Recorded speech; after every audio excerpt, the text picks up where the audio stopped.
It's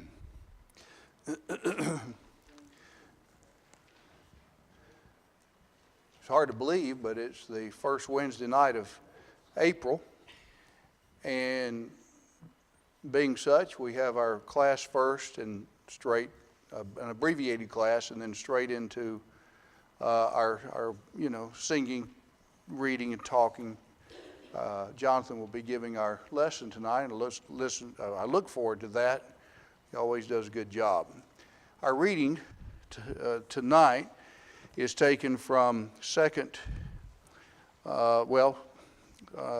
Samuel, primarily 2nd, but 1 Samuel 25 through 2 Samuel chapter 7.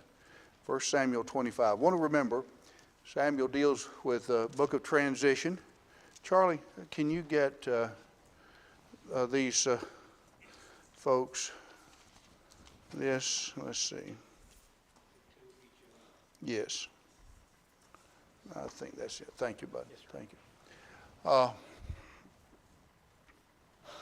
So where we are, we want to remember in our reading that 1 Samuel deals with the transition from the judges to the kings. And then primarily Judges in 1 through 7, the reign of Saul in 8 through 15, and he continues to reign in 16 through the end, but it's his decline. And he's after whom? Who can he not stand? David. Had David done anything to him to hurt him? No, David had done nothing to him. But in 1 Samuel, the 25th chapter, in a nutshell, David does what?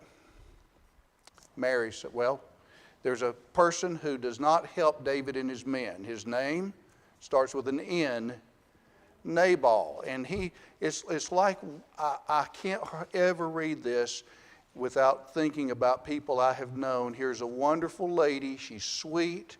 She's spiritually minded, and she's married to a brute. And you think, how in the world did the two get together? It was obviously a mistake on her part. But this is what you have with Nabal, and what is his good wife's name? Abigail. And so Nabal hears about David and his needs, and David has some men to ask him, and he says, you're a nobody. I'm not going to help you. And so David says, I think we're just going to go in and do what? Kill him. And so Abigail hears about that, and, to her credit, she takes food products and she goes to David, and then she makes this impassioned plea in 1 Samuel 25 that, the Lord has withholden you from blood guiltiness. I'm looking at verse 26 of chapter 25, and God has given you these promises, and so please don't do something that you will be ashamed of, that you'll regret in time to come. And it's interesting, look at verse 32. David said to Abigail, "Blessed be the Lord, the God of Israel, who sent thee this day to meet me, and blessed be thy discretion. Blessed be thou hast kept me this day from blood guiltiness, and from avenging with mine own hand." Here is a wonderful, wonderful case of providence. David had all these promises given. He understood the kingdom would eventually come to him. And what he was about to do, he would regret. And so she reminds him of the things that God had already promised. And as a result of that, it's like, you're right. I know better. I'm thankful. Well, and then what happens to her husband? That's a marriage made in heaven. Here we go. What happens to old Nabal? He dies, and then what happens with Abigail? She ends up marrying David, yes. And if you want to flesh out the story of how it could have gone, ask my good wife. She has that all down pat, how it probably went down. But anyway, in chapter 26, what we have here is David spares somebody's life again. Saul's life at Ziph. In chapter 27, he's still on the run. He flees to the Philistines. There's some raids there. And then in 28, we have we have Saul going to whom? The medium. Yeah, we sometimes call her the the witch at Endor. And so Saul says, bring up Samuel, and lo and behold, what happens? Samuel comes up. And all right, in chapter 29, David is mistrusted by the Philistine princes, the American Standard topical reading, and he returns to the Philistines, and then defeats whom in the 30th chapter? Amalekites. And then in 31, we have really the spiraling downhill of Saul. What happens? He kills himself, yes. And also somebody else is killed. Son, yeah, Jonathan. All right. So we end 1 Samuel with, with the birth of Samuel and then the death of Saul at the end. 2 Samuel is primarily about whom? David. And David's triumphs in the first 10 chapters. You might remember when we went through it, we tried to divide 2 Samuel into 3 parts. David's triumphs in 1 through 10. His transgression in 11 with whom? Bathsheba. And then his troubles that followed, the consequences that followed in 12 through 24. All right, in chapter 1, David learns about what has happened and what happens here. He hears that Saul has died, and a servant comes thinking that that's really great news. I'm going to really be, I'm going to be on, in the inner circle of David, and what happens? He's killed. He's killed instead. And then in chapter 2, what happens? Who becomes king over Israel? Ishbosheth. And Abner ends up killing Asahel. We have some family tree in chapter 3. Abner revolts against David. And then finally, what happens to Abner? Somebody kills him. Joab kills him. And you've heard the statement a lot, and at least I have when some really fine men have died. In verse 38 of chapter 3, the king said unto his servants, know ye not that there is a prince and a great man fallen this day in Israel, and I am this day weak. And though he needed to be killed, there was a sadness about it. In chapter 4, what happens? David is made what? He's made king over all Israel and Judah. In chapter 5, then he captures what? Jerusalem. The Jebusites are defeated. And then in, chapter 6, we have somebody dies. They're ready to get things moving toward Jerusalem. And Uzzah dies because he touched the ark. It was not being carried properly. In 2 Samuel 7, there is a very, very, we need to remember 2 Samuel 7 if we don't remember anything else in 2 Samuel, because the Davidic promises that refer really to the future, then the Messiah, are mentioned. David wants to make what? A temple. And Nathan thinks it's a good idea to start, but then God comes to Nathan in the night and says what? No, it's not right. Other passages, David is a man of war. He has shed blood, and I do not want him to make the temple for me, but his son Solomon will. So if you pick up the reading in verse 11 through 16 are good verses to highlight.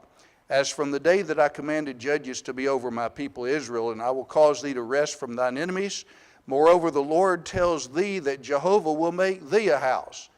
Instead of David making God a house, God would make David a house in the sense of establishing his house or his family as a what, Lee? A ruling dynasty. When thy days are fulfilled, verse 12. So that is the first promise, the latter part of verse 11. God will make you a ruling dynasty, a house. Second, when your days are fulfilled and you will sleep with your fathers, I will set up your seed after you. It will proceed out of your bowels. I will establish his kingdom. He shall build a house for my name. Who would that be? Who would David's son be who would build the house? Solomon. That's the second promise, a material promise. But then there is connected a spiritual promise that would continue on through the lineage of Solomon. and I will establish the throne of his kingdom forever. And that would be through whom? Jesus Christ.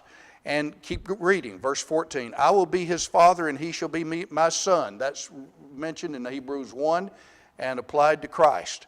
If he commit iniquity, I will chasten him with the rod of men, with the stripes of the children of men. But my loving kindness shall not depart from him, as I took it from Saul, whom I shall put away before thee. And thy house and thy kingdom shall be made sure forever before thee.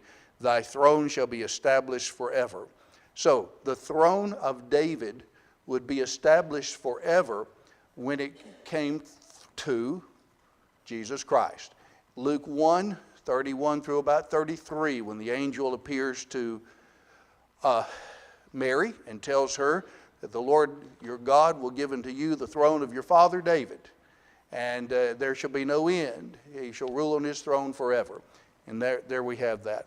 All right, let's stop there. That brings us down to the end of our reading for today. And then we'll have on into 2 Samuel for Sunday. All right, I've already given out 2 sets of pages. Remember, Sunday we had the Between the Testament chart and kind of overviewed that. And then tonight I gave you 2 sheets. These are 2 sections. These are from the, let's see, did I have it with me? I told you Sunday morning about Baker's Bible Atlas that I really have found helpful in studies. I just went ahead and copied this chapter on the exile and the restoration. And I did it for this reason. The Waldron's text here on pages 115 and following, these pages are wonderful in putting a lot of information together. But I have found that you keep reading a long way. And I have found that what I see in Baker's, to me, is maybe a little bit easier to digest. And I wanted you to have all of it because the Waldrons do go in more detail about some of the particular rulers. But Charles Pfeiffer, who was the general editor of Baker's Bible Atlas back in the 50s, wrote this, and I think it's it's easily read. And I wanted you to be able to have it. I had made notes, and pardon the notes that I had made and underlinings in this, but I had just reminded myself of a number of things. And I thought, sometimes if you've got a book, if you're like I am, I've got a book, I like to underline some things. Therefore, when I go back to it, I can just go right to what I felt like was significant. But in this, what we have is this deals with the Persians, the exile and the restoration under the Persians. And the other sheets that I gave you are in the next chapter, which deal with the Hellenistic age. And whenever you see the word Hellenes, think what? Greek. That's right, it's Greek for Greek. And so the Hellenistic age is the next chapter following the exile and the restoration, dealing with the Persians. So we got several things to keep up with for just about 15 more minutes. What I'd like for you to do, let's look at the Waldron material now for just a moment, and then we want to look at Baker's. Page 115, we read through this the other day, Sunday, and so I'm not going to mention much except if you'll go down to the last paragraph on page 115. Y'all need a book, don't you? Melanie? Okay, you've got one. Are you sharing, David? Okay, we'll get you. Patty, okay, we'll get y'all one. At the very bottom of 115, the last paragraph, when we open the pages of the New Testament, we find a Roman Empire in power, which was not even in view when the Old Testament closes. The Greek language is universally spoken. Jesus and the apostles quote regularly from a Greek translation of the Hebrew Old Testament called the Septuagint, or the 70. And then on the next page, there are several things that the Waldrons mentioned. The changes between there being chinchy on their tithing, they're not really tithing like they should. And by the New Testament, they're even tithing what? Mint, anise, and cumin. Just the little leaves. They're, their concern is the practicing of the Sabbath day. They wanted to get it over with so we can go on with our commerce in Nehemiah 13. And in the New Testament, they basically have it all drawn out where you can't even walk, but how far? Roughly what? It was a Sabbath day's journey. Anybody know about how far it was? It was about 7/10 of a mile. And you couldn't do any more than that. There were different Jewish parties or sects. You'll see in that paragraph the Pharisees, Sadducees, Essenes, Zealots. The Herods were ruling from the Edomites or Idumeans. And the borders were different. You have Judea versus Judah in the Old Testament. The province north, what? Samaria. Province north of that, Galilee. And none of that was that way in the Old Testament. The Samaritans were, a hated people. Well, they're still somewhat hated in the New Testament, but they're still there. So, and then the next part on 116 and 117, the Waldrons talk about pulling these threads together, the Persian history, the Greeks, or with Philip and Alexander, Roman history, and then what was going on with the Jews. And then they go back at the bottom of 117, starting with Cyrus and what's going on with the Old Testament that we've actually covered. You'll notice on the next page, page 118, Cambyses, number 2. We've covered him. Darius the Great, we've covered him. If you'll look over, let me see. No, let's just go ahead. If you look on page 119, the Persian thread continues. Number 3, Darius the Great. I want to pause there for a second and read under that, Darius the Great. Does everybody see where I'm talking about? It's in the middle of the page on the left-hand column. No empire can keep expanding without running into severe resistance at some point. Darius' army met with humiliating defeat at the hands of the Greeks at Marathon in 490. Now I want you to think just a minute. 490 is about 15 or 16 years from the time of the events of a lady we studied. You're thinking with me, aren't you, David? Esther. That's right. What did you say? Patty. Patty's right. You can take Patty's. Yeah, there you go. Yeah. That's exactly right. We remember about 478 to 474, the events of Esther. And so you think about Ahasuerus and what was going on with him. Well, the Persians, I'm going to put a map. Let's let this be Judea. In here is the Mediterranean Sea.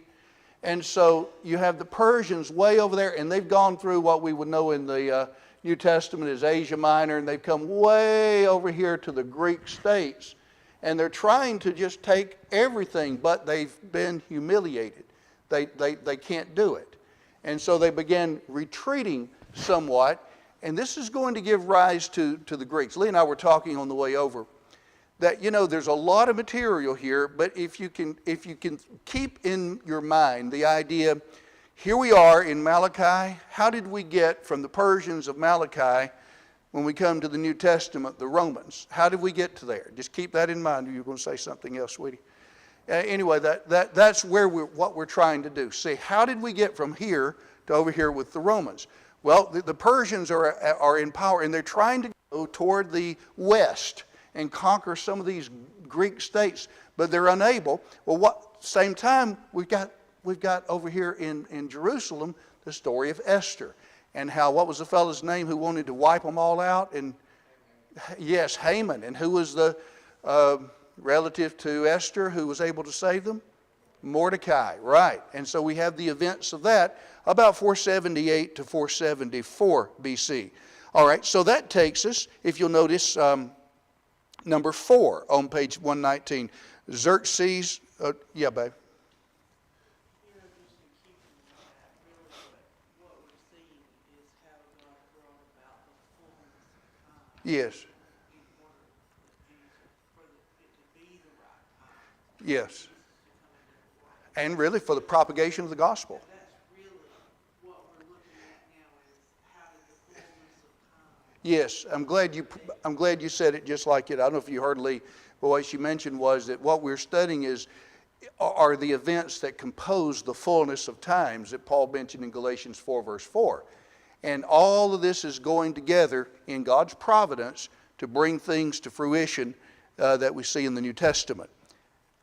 Going back to that left-hand column on page 119 with Xerxes.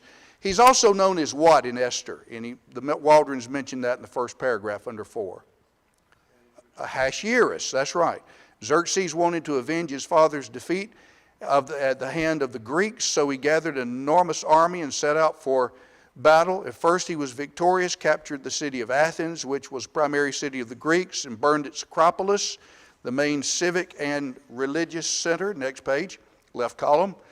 But then his navy was defeated on the island of Salamis, which is located just off the coast near Athens. The rest of his army that he had left behind at Platae was destroyed the next year, 479 BC, and find the city of Athens. So 479, 1 year before all of the events with Esther. If you look over on number 5, or down to number 5, Artaxerxes Longimanus, 465 to 425, that takes us all the way through the end of what? Anybody? Kirsten? The Old Testament, right. That takes us through Ezra, Nehemiah, and Malachi. And so he says that. He ruled during the days of Ezra, Nehemiah, and Malachi. Lived several years after the close of the Old Testament.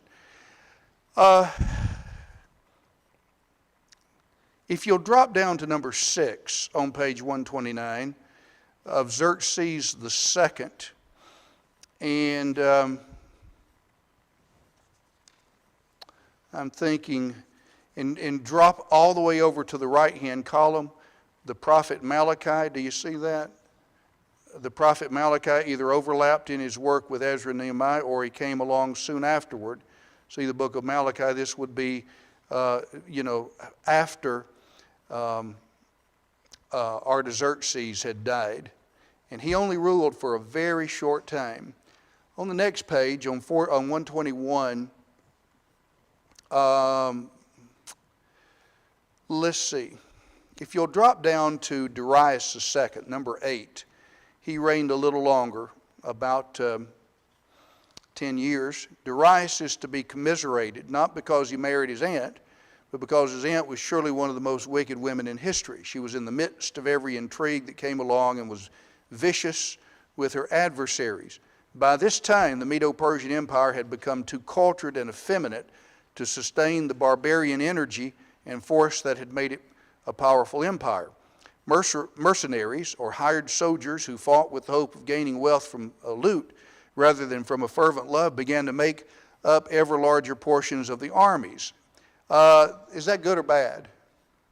That's bad, because they're not doing it out of loyalty to the empire, but just for money. And so if money gets better or they decide to do something else, there's no loyalty. Persian gold became a more potent weapon than their arms in determining the outcome of conflicts in which they were engaged. Now, drop over to the middle paragraph. You see the middle paragraph out here on page 121. The most famous of the Greek philosophers came along during this era. Socrates lived from 470 to 399.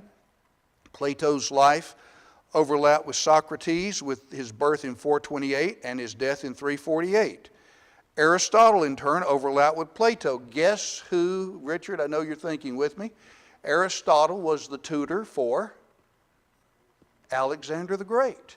And so the apostle of Hellenism, Alexander, had been tutored by one of these famous Greek philosophers, Aristotle. He was born in 384. He died in 322. These three men had a profound effect upon the thinking of the educated among the Greeks, and since the Greeks soon conquered all these lands we have been studying, their thinking had a strong effect upon the world during the years of silence. Their philosophies continued to be predominant in the world of the New Testament and in many ways remain so in the thinking of our modern Western world. All right, if you'll go to the right-hand column right now, right here in, it's about 2.5, 3 inches down. It corresponds with the middle paragraph. During that time, the Jews continued to prosper, now that their city of Jerusalem was secure. Next paragraph. When they first returned to the land, they controlled only a few square miles around the city of Jerusalem. But when we meet them again, the whole little land is called Judea. Obviously, the Jews returned to prominence in the region. Their neighbors lessened in strength. In addition, the small province around Jerusalem called Judea, there was also a prosperous province in the northern part of the land called Galilee that was filled with Jews by the time we meet. Keep reading. Many Jews never returned from the lands of their captivity. There were Jews living all the way from the cities of the Medes, such as Shushan, to Babylon, to Jerusalem, and many points in between by the end of the Old Testament. Now, real quickly, since that was the case, and we have Jews scattered all over who were now familiar with Greek, many of them would not have known their Hebrew. What then was the significance of the translation of the Septuagint in Alexandria? That's taking the Hebrew, turning it into Greek. Exactly. You have Jews who were scattered all over the Roman world who could know their past, know their history, know the promises concerning Christ from the Greek, the very Greek translation itself. There's another thing. When we read in the journeys of Paul, first journey, he leaves Antioch and he goes over into southern Galatia, Antioch, Iconium, Lystra, Derbe. Second journey, he goes all the way to Corinth in Greece. Third journey, he spends 3 years in Ephesus. All of that area was occupied by Jews who spoke Greek. And so when Paul's method was to always go to the Jews first, then to the Gentiles, but when he would find, where did he try to go everywhere he went? To a synagogue. To a synagogue, because there you had people who were Jews who knew something about the Jewish background. They had the Greek translation. And so what it did, as Lee mentioned a while ago, what it does then, is it gives kind of an efficiency to the preaching of the gospel. You go where people should know something already about the Old Testament prophets, and then you show how Christ is the fulfillment of that. It's a more efficient way. Again, all of those ideas, guys, dovetail into the idea of when the fullness of the times came. Yeah, babe. And they also should have known who Jehovah was. Yes. As opposed to all the other idols. Yes. That were in society, regardless of whether you were in Greece or Rome or Asia Minor, wherever the Jews were. Yes. They were all in some idolatrous culture somewhere, and so at least those people would not have had to have the altar to an unknown God explained to them. Exactly right. You've got people who knew there was one God, even though they were scattered. Another quick thing. When you read the general epistles, James, 1st, 2nd Peter, 1st, 2nd, 3rd John, James writes to those who were dispersed. Peter, to those who were dispersed. And so you have people who've become Christians in the dispersion all over the Greek Empire. We're seeing kind of why that is even during this time. All right, we're going to stop in just a second.